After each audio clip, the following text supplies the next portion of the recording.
మిత్రులారా, మీ అందరికీ సామాజిక ఉద్యమాభివందనాలు. నేను మీ తెలంగాణ శ్యామ్. మన పక్క రాష్ట్రం ఆంధ్రప్రదేశ్లో కూటమి ప్రభుత్వం ఏర్పడ్డది.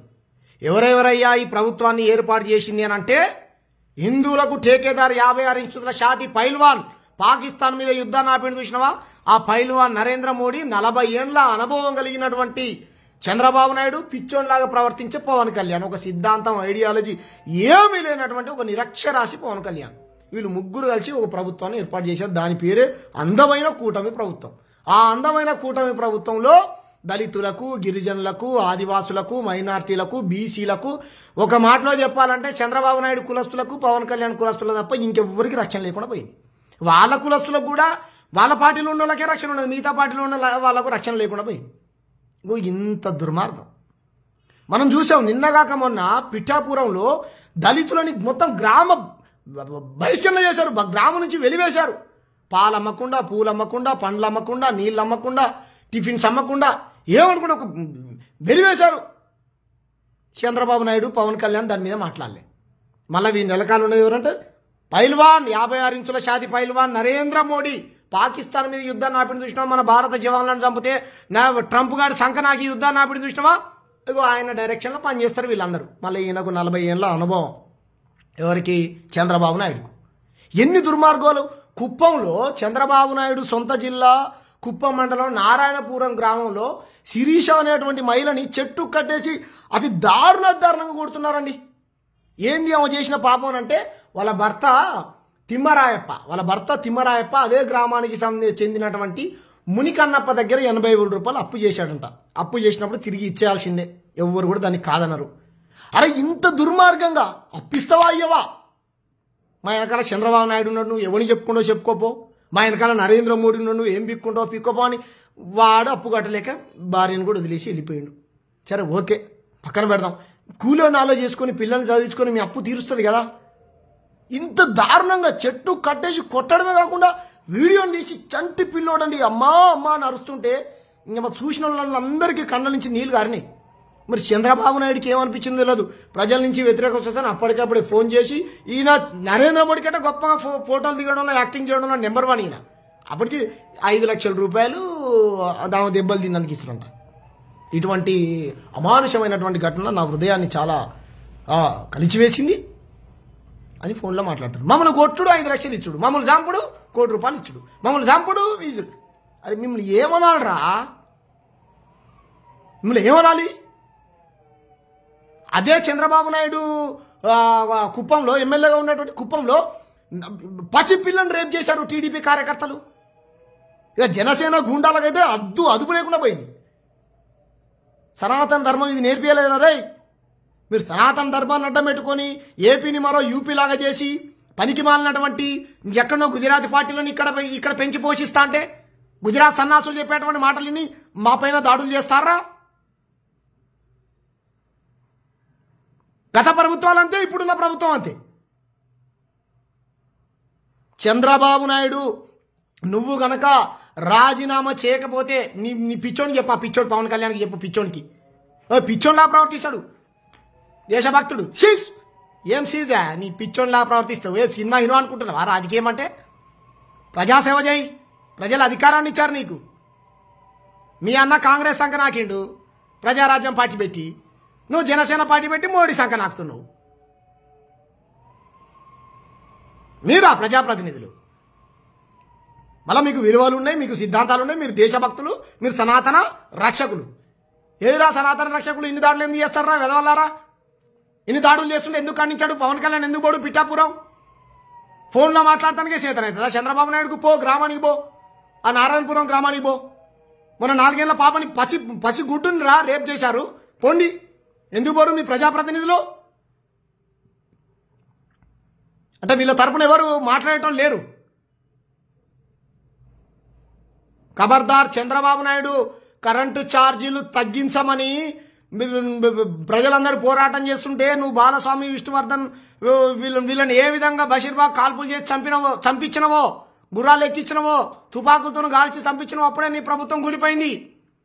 ఇటువంటివి జరగకుండా చూసుకో. ఖబర్దార్. పవన్ కళ్యాణ్ నరేంద్ర మోడీ సంకనాకాలంటే నువ్వు నాక్కో. దళితుల మీద దాడులు చేస్తే సహించేదే లేదు, తిరగబడతాం. నీ టీడీపీ ఆఫీసును ముట్టడిస్తాం అనుకుంటున్నావేమో చంద్రబాబు నాయుడు. అరే నిన్నగాక మొన్న ప్రవీణ్ పగడాలని పట్టబడి నడి రోడ్డు మీద యాక్సిడెంట్ చేసి గుద్ది చంపేశారు. తాగి చచ్చిపోయిన మరి తాగి చచ్చిపోయిన వాళ్ళందరూ తాగిన వాళ్ళందరికీ ఎందుకు యాక్సిడెంట్లు అయితే వస్తలేరురా? అధికారులను మేనేజ్ చేయడం, కేసులను మేనేజ్ చేయడం, విచారణ సంస్థలను మేనేజ్ చేయడం, చంపడం, 5 లక్షలు ఇవ్వడం. చంద్రబాబు నాయుడు 5 లక్షలు ఇచ్చాడు కదండి టీడీపీ కార్యకర్తలు. నేను 10 లక్షలు ఇస్తారా? మీ ప్రాణాలు ఇవ్వండి నాకు, నేను 20 లక్షలు ఇస్తాను. మిమ్మల్ని కొట్టినారా? అదేవిధంగా కట్టేసి చెట్టు కట్టేసి కొట్టినా. అప్పు చేసింది 100% తిరిగి ఇస్తుంది. దానికో పద్ధతి ఉంటుంది కదా. చంద్రబాబు నాయుడు ఉన్నాడు మా వెనకాల, నరేంద్ర మోడీ ఉన్నాడు మా వెనకాల, పిచ్చోడు పవన్ కళ్యాణ్ ఉన్నాడు మా వెనకాల. ఉంటేంది వాడు ఒక టీడీపీ ప్రజాప్రతినిధి భారీ బహిరంగ సభ పెట్టి ఆ పక్కన చెప్తుంది నువ్వు రావారా అంటే ఏదో గ్రామంలో ఇప్పుడు ఎవడో తెలియదు. మళ్ళీ మొత్తం బీజేపీ కండవాళ్ళు, టీడీపీ కండవాళ్ళు, జనసేన కండవాళ్ళు మళ్ళీ ముగ్గురు కూటమి నాయకులు పోయి ఏదో మీటింగ్ పెట్టిరాడా. ఈ ఇటీవల కాలంలో వైరల్ అవుతుంది వీడియో. ఎస్సీలో అయితే రావద్దురా, క్రిస్టియన్ అంటే క్రిస్టియన్, ఎస్సీలో దగ్గర రావద్దారా? మళ్ళీ ఆ ఎస్సీ కాసేం కండనే కప్పుకున్నాడు, రావద్దారా? ఆ బజార్ ముండే చెప్తాను మళ్ళా ఎస్సీలు అండి, ఎస్సీలు అయితే ఏందే చెప్పులు తీసుకొని పడతాం. ఎస్సీలు మనుషులు కదా, ఆడపిల్లవు ఎంత సంస్కారంగా మాట్లాడాలి. ఎస్సీలు అంట, ఎస్సీలు అయితే ఎస్సీలు ఓట్లు వద్దా నీకు? మీ చంద్రబాబు నాయుడుకి వద్దా ఎస్సీలు ఓట్లు? మీ పవన్ కళ్యాణ్కి వద్దా ఎస్సీలు ఓట్లు? మీ నరేంద్ర మోడీకి వద్దా ఎస్సీలు ఓట్లు? ఎస్సీలో ఓట్లు కావాలి. ఎస్సీలను రేపులు చేసినప్పుడు, హత్యలు చేసినప్పుడు నీకు ఎస్సీ గుర్తుకు రాదు. ఎస్సీలు దగ్గర రానియద్దు వాళ్ళని. వాడు అది చెప్తున్నాడు టీడీపీ నాయకుడు, నువ్వు దూరం ఉండరా అంటాడు. అరే నేను దగ్గర ఉండే కనుక చెప్పులు తీసుకొని కొట్టేటోళ్ళరా మిమ్మల్ని. ఈ విధవలకు బుద్ధి చెప్పండి. ఆంధ్రాలో ఉన్నటువంటి ఎస్సీ, ఎస్టీ, బీసీ, మైనార్టీ ప్రజలారా, వీళ్ళకి ఎట్లా ఓట్లేసి గెలిపించారు? ఈసారి గ్రామాలలోకి వస్తే చెప్పులు తీసుకొని కొట్టండి ఈ విధవల్ని. ఎస్సీలను ఈ విధంగా అవమానించుడు, మైనార్టీల పైన దాడులు, ఇక ఫాస్టర్లకైతే రక్షణ లేకుండా పోయింది ఆంధ్రప్రదేశ్లో. వాడు కలిసిండుగా నిన్న అని పేరేం పేరు కరుణాకర్. వాడు ఎవరిని ఎట్లా చంపాలో ప్లాన్ చేస్తారు. మంచి ఒక ప్లాన్ వేసుకుని ఉంటారు వీళ్ళు. వాడు తాగి చచ్చిపోయిండు అండి నేనంట. అంటే మీకెట్ట తెలుసురా? ఆయన చచ్చిపోక ముందే తాగుతున్నానట్ట తెలుసు. తాపించింది మీరేనారా? మరి తాగిన వాళ్ళు ఎందుకు చచ్చిపోతలేరు? అందరూ బొచ్చడి మంది బాపనుడు తాగి రోడ్ల మీద మొత్తం బట్టలు ఇప్పుకొని తిరుగు బురుతా ఉన్నారు. వాళ్ళు చచ్చిపోవాలని నా ఉద్దేశం కాదు. మరి వాళ్ళకి ఎందుకు అయితే లేదురా?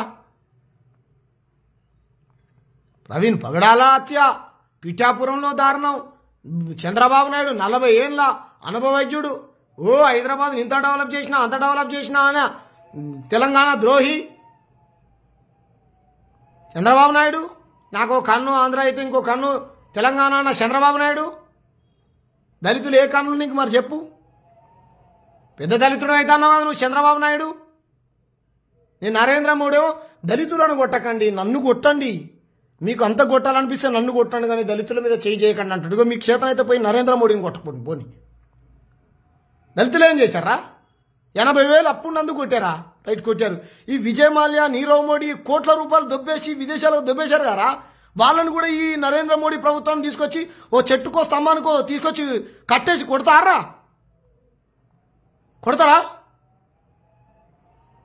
అప్పు చేసినప్పుడు తిరిగి ఇచ్చేయాల్సిందే, ఇంకాదని అంటలేం.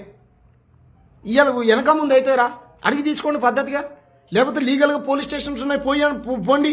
నా దగ్గర డబ్బులు తీసుకుని సార్, నా దగ్గర ఎవిడెన్స్ ఉంది, నాకు ఇవ్వట్లే అంటే వాళ్ళే కదా మాట్లాడి ఇప్పిస్తారు మీకు పైసలు. చంద్రబాబు నాయుడు ప్రభుత్వంలో అసలు సామాన్యమైనటువంటి ప్రజలకు రక్షణ లేకుండా పోయింది. తక్షణమే చంద్రబాబు నాయుడు రాజీనామా చేయాలి. చంద్రబాబు నాయుడు. నారా లోకేష్ పిచ్చోని ఏడున్నావు? నారా లోకేష్ నాయన రారా చూసుకుందాం, వేరే చూసుకుందాం అంటూ ఏం చూసుకుంటావు? రారా చూసుకుందాం, చూసుకుందాం. మంగళగిరి ఎమ్మెల్యే ఏం చూసుకుంటారు? రెడ్ బుక్ అంట, రెడ్ బుక్. ఇది రాసుకో, నీ బుక్లో ఇది రాసుకో. మీ నాయన నియోజకవర్గంలో మైనర్ బాలికను హత్య చేశారు, ఫోక్సో కేసు కూడా అయింది. ఇప్పుడు రాసుకో. శిరీష అనే అమ్మాయి 20 ఏళ్ళ శిరీష అనేటువంటి అమ్మాయిని చదువుకున్నటువంటి పిల్లోడు పక్కన ఉండగానే చెట్టు కట్టేసి అతి దారుణంగా కొట్టిరు నీ టీడీపీ కార్యకర్తలే అంట. ఇది రాసుకో, నీ డైరీ, నీ రెడ్ బుక్లో రాసుకో. రెడ్ బుక్ అంట, రెడ్ బుక్. పిఠాపురంలో నీది ఏమవుతాడు నీకు పవన్ కళ్యాణ్? మొత్తం దళితులంతా వెలివేసారు, అది రాసుకో. రెడ్ బుక్ అంట, రెడ్ బుక్. నువ్వు హైదరాబాద్లో అడుగుపెట్టు, మేమే వస్తున్నాం ఆగు ఆంధ్రప్రదేశ్కు. ఖబర్దార్. ఏం ప్రభుత్వం? కూటమి ప్రభుత్వం. ఈ కూటమి ప్రభుత్వాన్ని ప్రజలారా ఎట్లా ఓట్లేసి గెలిపించారు మీరు? ఇంకోసారి ఓట్లేయకండి ఈ విధవలకు, ఈ రాజకీయ పార్టీలకు, ఈ చంద్రబాబు నాయుడుకి అసలు ఓట్లేయకండి. నరేంద్ర మోడీ జెండా ఎప్పుడైతే ఆంధ్రప్రదేశ్లో ఇన్వాల్వ్ అయిందో అప్పటి నుంచి రోజుకు దాడి దళితులపై. నరేంద్ర మోడీ కూటమి ప్రభుత్వం ఏర్పడదో లేదో ప్రవీణ్ పగడాలని పగటిలే యాక్సిడెంట్ చేసి చంపేశారు. పట్టపగటిలే మైనర్ బాలిక పైన హత్య. ఇవన్నీ యూపీలో జరుగుతాయి, ఇప్పుడు ఏపీలో జరుగుతున్నాయి. బికాస్ ఆఫ్ నరేంద్ర మోడీ కనుసన్నల్లో చంద్రబాబు నాయుడు, పవన్ కళ్యాణ్ పనిచేస్తూ ఉన్నారు. చూడండి, రేపు పొద్దున మన ఇంట్లోకి వచ్చి మన అక్కని, మన చెల్లెని కూడా రేపులు చేసినా 5 లక్షలు 10 లక్షలు ఇస్తాం గమ్మున ఉండండి అంటే మన అందరం ఊరుకోవాలి. ఇది ఈ దొరలు, భూస్వాములు, ఈ రాజకీయ నాయకుల తీరు. ఆధిపత్య పార్టీలలో ఉంటే అట్లనే ఉంటుంది, ఆధిపత్య పార్టీలో ఓట్లేస్తే అట్లనే ఉంటుంది. అనగారినటువంటి వర్గాల తరపున అసెంబ్లీలో మాట్లాడినటువంటి ఒక్క నాయకుడు లేడు నాకు తెలిసి. ఆడ సిపిఎం నుంచో, సిపిఐ నుంచో, బీఎస్పీ నుంచో, వీసీకే నుంచో ఒక ఎమ్మెల్యేనో ఎంపీనో ఉంటే మీ తరపున మాట్లాడేటోళ్ళు ఆంధ్రప్రదేశ్ నుంచి. కాబట్టి ప్రజలారా, ఈ దొంగలకు ఓట్లేయకండి, ఈ దొంగలకు అసలు ఓట్లేయకండి. అరే వాడు నడి రోడ్డు మీద భారీ బహిరంగ సభ పెట్టి ఆమె పక్క నుండి చెప్తే చెవులా ఏ చెప్పు తీసుకొని కొట్టాలని. ఏసీలు క్రిస్టియనా అని అంటే వాడు కాదు సార్ ఏసీలు అంట. క్రిస్టియన్ అయినా ఏసీలను దగ్గర రానియరు, ఎస్సీలైనా క్రిస్టియన్లని దగ్గర రానియరు. ఇక వాడు ఏం కావాలరా? ఇక హిందూ అయితే వాడు ఐకం కాషాయం కాడు, వాడికి అయితే వాడి గుళ్ళకే లేదు, వాడి వచ్చే ఇదే లేదు. ఎట్లా చెప్పు? రక్షణ లేకుండా పోయింది ఆంధ్రప్రదేశ్లో. సామాన్య ప్రజలకు, చిన్న పిల్లలకు, ఏ వర్గాలకు కూడా రక్షణ లేకుండా పోయింది. చర్చిలకు రక్షణ లేదు, గుడులకు రక్షణ లేదు. ఆ గుడిలో కల్తీ అన్నాడు పవన్ కళ్యాణ్. తిరుపతి గుడి మీద ఏదో కల్తీ జరిగింది, ఆ నెయ్యి పోసిరు, ఈ నెయ్యి పోసిరు అన్నాడు. ఇప్పుడు పవిత్రం అయిపోయిందా పవన్ కళ్యాణ్? తిరుపతి కొండ ఎక్కుతుంటే చిరుతపులులు ప్రజల్ని పట్టి పీక తింటా ఉన్నాయి. ఏది దానిపైన? ఏదా అనేది? భగవంతుడి మీద భక్తిపరుడు కాదు నువ్వు. ఏమైంది? పోయి నీ ఫామ్ హౌస్లో కూర్చొని గోవులకు గడ్డేసి సరిపోయింది అనుకున్నావా? కొండ మీదకి పోయే భక్తులకు రక్షణ లేకుండా పోయింది. అది చూడు ఫస్ట్, అది చూడా. ఏదైనా ఇన్సిడెంట్ జరిగితే దాని పబ్లిక్ రాగానే 5 లక్షలు 10 లక్షలు అలా కొనేయడమే. ఈరోజు పిఠాపురంలో ఇష్యూ కూడా అంతే. అప్పటికప్పుడు డబ్బులు ఇచ్చి ఆ సురేష్ అన్న పిల్లగాన్ని దారుణంగా చంపేశాడు, కరెంటు పని చేశాడు వ్యక్తిని. నిన్న కాక మొన్న తెనాల్లో పట్టపగటిల్లి నది రోడ్డు మీద వాడి కాళ్ళల్లో రాడ్లు ఉన్నాయంట. ఆ కాళ్ళ మీద పోలీసు ఆయన కాలేసి తొక్కుకుంటూ క్రిమినల్ కేసులు ఉన్నాడండి, వీడు గంజాయి వ్యాపారం చేస్తున్నాడండి, వీని మీద అనేక రకాల ఎఫ్ఐఆర్లు ఉన్నాయండి గతంలో, అందుకే కొట్టామండి, చంద్రబాబు నాయుడు చెప్పాడండి, అందుకే కొట్టామండి, మా వెనకాల నరేంద్ర మోడీ ఉన్నాడండి, మేము ఏమంటారు టీడీపీ లేకపోతే బీజేపీ కండవాలు వేసుకొని పనిచేస్తున్నామండి అనే రీతిలో కొట్టారు. వాని కాళ్ళల్లో రాడ్లు ఉన్నాయంట. పాపం వాడు నేరస్తుడే అయి ఉండవచ్చు, నేను కాదంటే. ఇంత దారుణంగానా? వాడు ఏకంగా మంచి కాళ్ళ మీద ఒక పోలీస్ ఆయన కొట్టుకుంటే ఇంకొక ఆయన కాళ్ళ తీయట్లేదు, గట్టిగా తొక్కి పట్టుకున్నాడు. కొద్దిసేపు అయితే కాళ్ళు ఇరిగిపోయేటి. వాడు దళితుడు. ఇప్పుడు చెప్పిన శిరీష దళితురాలు, పిఠాపురంలో వెలివేత గురైన వాళ్ళు దళితులు, మన మైనర్ బాలిక దళితురాలు. రక్షణ లేదు. ఎలా గెలిపించారు ప్రజలారా ఈ చంద్రబాబు నాయుడిని, పవన్ కళ్యాణ్ని, ఈ నరేంద్ర మోడీ జెండాని ఎలా రాలిచ్చారు ఈ ఆంధ్రప్రదేశ్కు? మీకు చేతులెత్తి దండం పెడతా ఉన్నాను, మీ చేతులెత్తి దండం పెడతా ఉన్న ప్రజలు ఈ సన్నాసులకు ఓట్లు వేయకండి. చంద్రబాబు నాయుడు రాజీనామా చేయాలని ఆంధ్రప్రదేశ్ మొత్తం డిమాండ్ చేయండి, రోడ్లు ఎక్కండి, ప్రజాస్వామ్య పద్ధతిలో పోరాటం చేయండి. నారా లోకేష్ ఏడున్నో గుంజుకొని రండి. మా నాయన పాదయాత్రలు చేసిండు. చంద్రన్న ఏం చేసిండు? చంద్రన్న చేసిన అరాచకాలు లేదు. మొత్తం ఉమ్మడి ఆంధ్రప్రదేశ్ ఉన్నప్పుడు ప్రభుత్వ సంస్థలు మొత్తం ప్రైవేట్ కాంట్రాక్ట్లుగా చెప్పింది. తెలియదు ఏమున్నది మీ చంద్రన్న గురించి? ఐటీ కంపెనీల కాంట్రాక్టులు మొత్తం కమ్మలే, ఫార్మా కంపెనీలు మొత్తం కమ్మలే, ఈ హైదరాబాద్లో దుకాణాలు కమ్మలే, భూములు కమ్మలే, కంపెనీలు కమ్మలే, అందరికి అమ్మలే. దాంట్లో ఊడ్చి తుడిచేటోళ్ళు మాలమాదిగోళ్ళు, కింది స్థాయిలో పనిచేసే ఉద్యోగస్తులు, బీసీలు. గంతే మా బతుకులు ఇవి. ఓట్లు మాయి, సీట్లు మీయి, ధనం మీది, డబ్బు మీది, అధికారం మీది, అన్ని మీ వేళ మీ చేతులు తన్నులు తినాలి. మా ప్రజలకు సిగ్గులేదు. ఛై.